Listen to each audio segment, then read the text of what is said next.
Question 6. The ball is projected with velocity 4wi plus 7wj from the top of a vertical tower. After 5 seconds, the ball hits the ground at a point that is 60 metres horizontally from the foot of the tower. I and j are horizontal and vertically respectively. Find the value of w and hence determine the height of the tower. Okay, so I'm going to just draw a little picture to start with.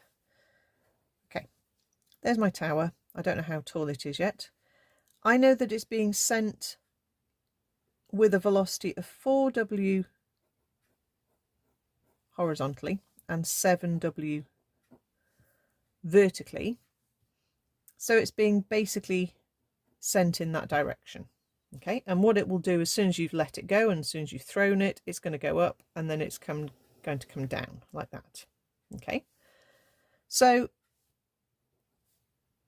when we're dealing with projectiles, it's basically suvat, but horizontally and vertically are treated separately. We've been told that it hits the ground at a point that's 60 metres horizontally from the foot of the tower. So we know for our horizontal information, S is 60. We know T is 5. We know U, its initial velocity, is 4w. One thing to remember is that acceleration is always 0 for horizontal. Okay, it's not speeding up or slowing down in the horizontal plane. It's only speeding up and slowing down in the vertical. So I can use S equals ut plus a half at squared. And because the a is 0 for horizontal motion, that term disappears.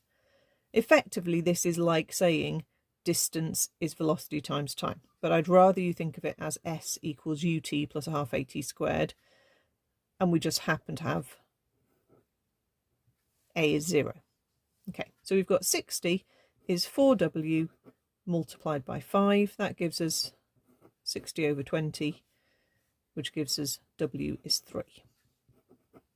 Okay, so we found w. To determine the height of the tower, we need to look at the vertical information. So we're trying to find the height, the distance. We know that t is 5. Remember, the time is the one variable that appears in both lists.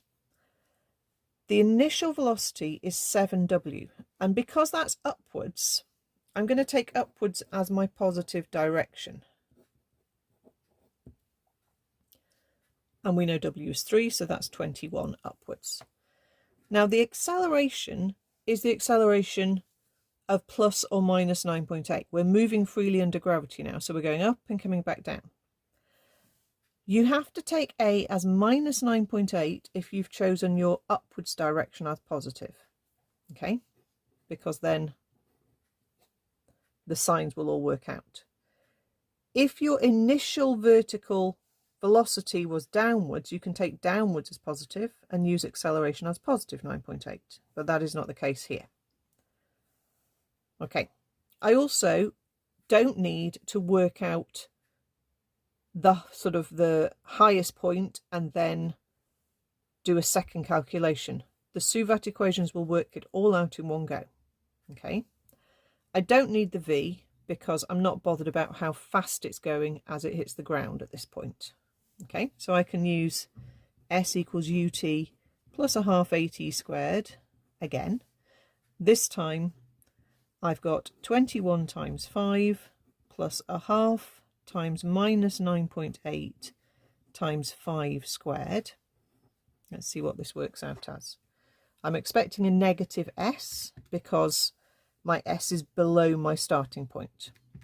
21 times 5, add a half of negative 9.8 times 25. Okay, so that gives me minus 17.5. So therefore it's 17.5 meters below the point of projection, which makes sense. Therefore the tower is 17.5 meters high.